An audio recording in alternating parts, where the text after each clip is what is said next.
Bonjour, alors une petite vidéo pour vous parler de la dernière feature en date de la librairie AXA FR/OIDC client. Alors ce qui se passe, c'est que le DPoP, Demonstrating Proof of Possession, peut être maintenant géré 100% à l'intérieur du mode Service Worker. Alors qu'est-ce que cela veut dire?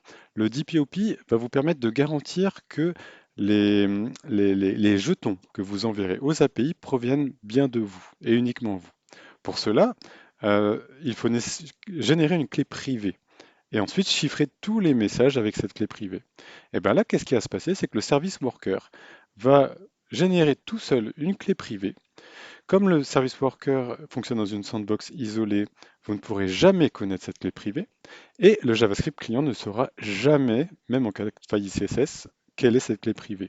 Par contre, tous les messages pourront être signés avec le DPoP et vos API pourront bien vérifier que les messages ont été envoyés par vous. Et ça, c'est vraiment super. Alors, je vais vous faire une petite démonstration.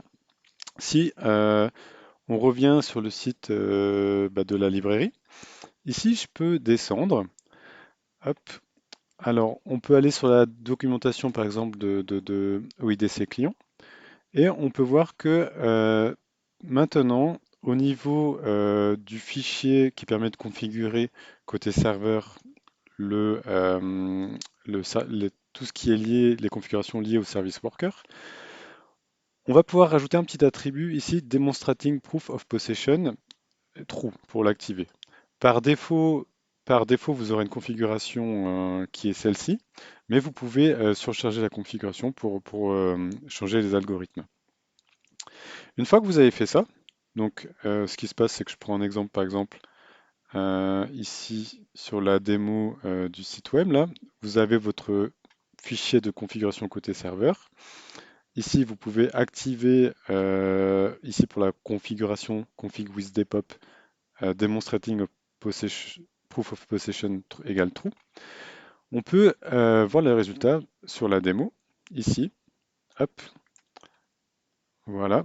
Je vais aller dans l'onglet multi-hôte et maintenant, je vais sélectionner ma configuration, ouvrir l'onglet de debug, faire un login. Voilà.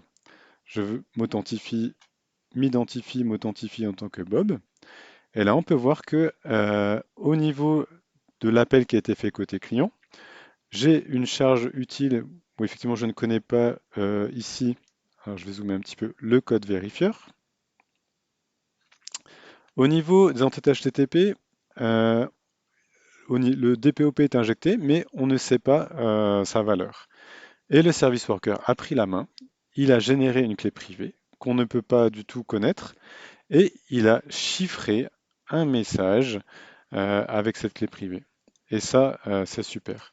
Et pour rafraîchir les tokens, ce qui est bien, c'est que du coup, il peut chiffrer le message qui contient le précédent access token, un hash du précédent access token, qui garantit encore que c'est bien nous-mêmes qui possédons la clé. Et donc, on est bien l'initiateur du message.